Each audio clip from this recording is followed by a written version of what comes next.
دور بھی بہت پرانا نہیں بلکہ 1961 یا 1962 کا ہے۔ ذوالفقار علی بھٹو صاحب نے تو اپنے وزیر قانونی کو اٹارنی جنرل بنا دیا، ورنہ پہلے اٹارنی جنرل کا عہدہ الگ ہوتا تھا۔ وہ وزارت قانون کی ہدایت کے تحت کام کرتا تھا۔ آپ خود ہی سوچئے کہ جب اٹارنی جنرل وزیر قانون بھی ہوگا تو فوقیت وزارت قانون کی ہدایت کی ہوگی یا اٹارنی جنرل وکیل کی خواہش کو؟ یہ بات یاد رکھیے کہ اس زمانے میں بھی ایم وسیم، فیاض علی چودھری، نذیر احمد اور طفیل علی عبدالرحمان جیسے لوگ اٹارنی جنرل ہوتے تھے، جو غالباً یحییٰ بختیار سے بہت کمتر نہیں تھے۔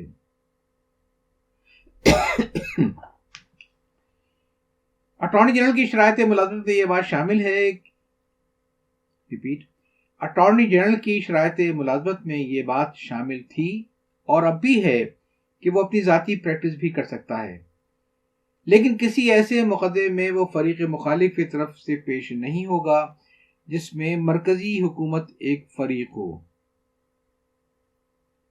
یہ بھی یاد رکھیے کہ فوجداری کے مقدمات یعنی قتل، ڈاکہ، چوری وغیرہ جیسے جرائم جن میں ریاست مدعی ہوتی ہے، ان میں ریاست سے مراد صوبائی حکومت ہے، نہ کہ مرکزی حکومت۔ یعنی اگر کوئی شخص چوری یا قتل میں ماخوذ ہو تو چونکہ صوبائی حکومت مدعی ہوگی، لہذا مرکزی حکومت کا اٹارنی جنرل ملزم کی طرف سے کسی بھی عدالت میں پیش ہو سکتا ہے، لیکن عموماً ایسا نہیں ہوتا، کیونکہ یہ بات اٹارنی جنرل کے عہدے سے بھی فروتر ہے اور اخلاقی طور پر بھی ناپسندیدہ۔ 1961 یا 62 میں چودھری نذیر احمد صاحب مرکزی حکومت کے اٹارنی جنرل تھے۔ ان کا دفتر لاہور میں تھا۔ مغربی پاکستان ہائی کورٹ کے ایک جج لا سیکرٹری تھے۔ لائل پور، اب فیصل آباد میں ٹیکسٹائل کی ایک بہت بڑی فیکٹری کی لیبر یونین کا ایک لیڈر قتل ہو گیا۔ شبہ فیکٹری کے مالک کے بیٹے پر کیا گیا۔ اسے حراست میں لے کر مقدمہ چلایا۔ مجسٹریٹ نے سرسری سماعت کے بعد فرد جرم عائد کر کے مقدمہ سیشن سپرد کر دیا۔ ایڈیشنل سیشن جج کی عدالت میں مقدمہ پیش ہوا۔ چودھری نذیر احمد کا شمار فوجداری کے مشہور وکلاء میں ہوتا تھا۔ ملزم کے والد جو پاکستان کے ایک مشہور دولت مند صنعتکار تھے، کوئی خطرہ مول لینے کو تیار نہ تھے، لہذا انہوں نے سیشن عدالت ہی کی سطح پر چودھری صاحب کو اپنے بیٹے کی پیروی کے لیے مقرر کیا۔ ظاہر ہے حکومت صوبائی کی طرف سے پیروی ضلع کا ایک معمولی پبلک پروسیکیوٹر کر رہا تھا۔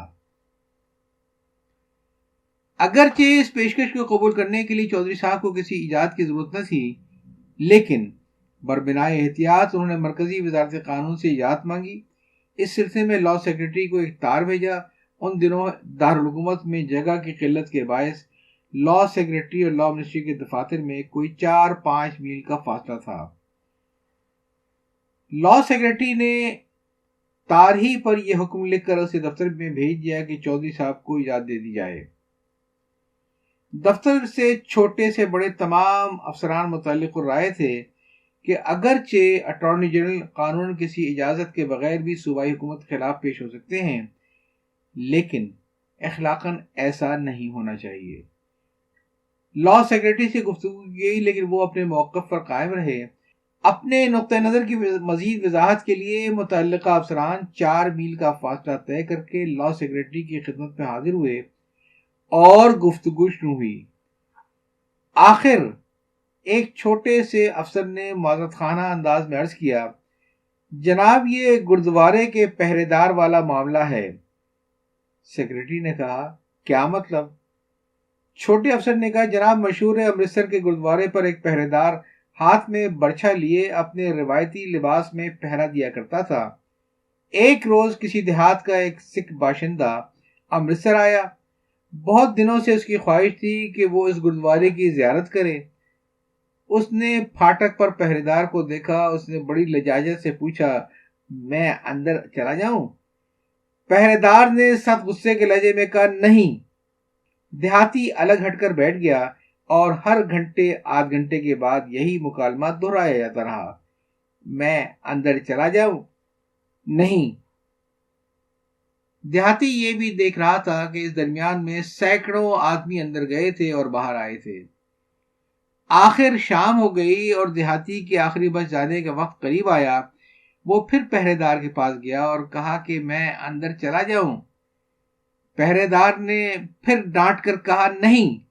دیہاتی سکھ نے سوچا کہ اب معاملے کو یکسو ہو جانا چاہیے، چنانچہ اس نے قدرے سخت لہجے میں کہا کہ میرے سامنے ہزاروں آدمی اندر گئے، تم نے کسی کو نہ روکا، صرف مجھے تم کیوں روک رہے ہو؟ پہرے دار نے کہا کیا ان میں سے کسی نے مجھ سے پوچھا تھا؟ تم نے مجھ سے پوچھا تھا تو میں نے اپنا اختیار استعمال کیا، خود جانا چاہتے ہو تو چلے جاؤ۔ چھوٹے آفیسر نے یہ واقعہ سنا کر لاء سیکرٹری سے کہا اب جبکہ چودھری صاحب نے ہم سے پوچھ ہی لیا ہے تو ہم بھی اپنا اختیار استعمال کریں، کیونکہ صاف ظاہر ہے کہ چودھری صاحب ہمارے کاندھوں پر رکھ کر بندوق چلا رہے ہیں، ورنہ قانون کا علم انہیں بھی ہے۔ درمیانی افسروں نے بھی تائید کی، لیکن سیکرٹری صاحب نے اس مسئلہ سنجی کو پسند نہ کیا، اپنے فیصلے پر قائم رہے، غرض چودھری صاحب کو بذریعہ تار ایجاد دے دی گئی۔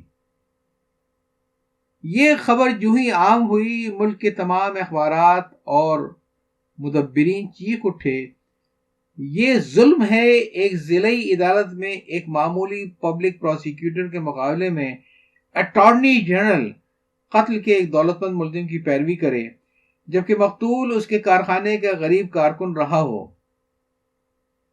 یہ بات سننے پر کوئی بھی آمادہ نہ تھا، یہ قانون کے مطابق بات تھی۔ ان لوگوں کی رائے میں ایسے قانون کی ایسی تیسی جو غریبوں کی ایسی تیسی کرتا ہو۔ آخر کابینہ کے حکم کے تحت اجازت واپس لے لی گئی۔ چودھری صاحب نے احتجاجاً استعفیٰ دے دیا، جسے منظور کر لیا گیا، اور وہ بحیثیت ایک پبلک پرائیویٹ وکیل کے ملزم کی جانب سے پیش ہوئے۔ ان حالات میں یہ کہنا غلط نہ ہوگا کہ جناب خالد انور، جناب اکرم شیخ اور شاید جناب سیف الرحمان بھی جو کچھ کر رہے ہیں، ممکن ہے وہ سب قانون کے عین مطابق ہو، لیکن انہیں اس بات کا خیال رکھنا چاہیے کہ قانون کے علاوہ اخلاق بھی ایک چیز ہوتی ہے۔ وزیر اعظم صاحب سے بھی عرض ہے کہ وہ گردوارے کے پہرے دار کی روایت پر عمل کریں اور اپنے دوستوں سے صاف صاف کہہ دیں کہ اگر انہیں بدعنوانی کے ملزموں کی پیروی کرنی ہے تو مشیر کے عہدے سے مستعفی ہو جائیں اور جس حد تک ممکن ہو وزیر اعظم سے اپنی قربت ختم کر دیں، ورنہ کہیں ایسا نہ ہو کہ احتساب کے مقدمات جب مجاز عدالت میں چل رہے ہوں تو سرکار کی پیروی تو کوئی معمولی وکیل کر رہا ہو اور ملزم کا دفاع آپ کا کوئی وزیر یا مشیر کر رہا ہو۔ یہ وہی صورتحال ہوگی کہ مہابھارت میں ایک صاحب خود تو پانڈو کی طرف سے تھے، لیکن ان کی فوج کورو کی طرف سے تھی۔ اس زمانے میں ایسی باتیں چل جاتی تھیں، مگر اب نہیں چلیں گی جناب صاحب۔ تو یہ تو تھا کالم شاہ ملک فاروقی صاحب کا گردوارے کے پہرے دار ہی کی پیروی کیجیے۔ میں اس میں صرف اتنا اضافہ کرنا چاہوں گا کہ فاروقی صاحب نے جو ذکر کیا ہے ایک معمولی سے آفیسر کا، ایک چھوٹے سے، میں اس بات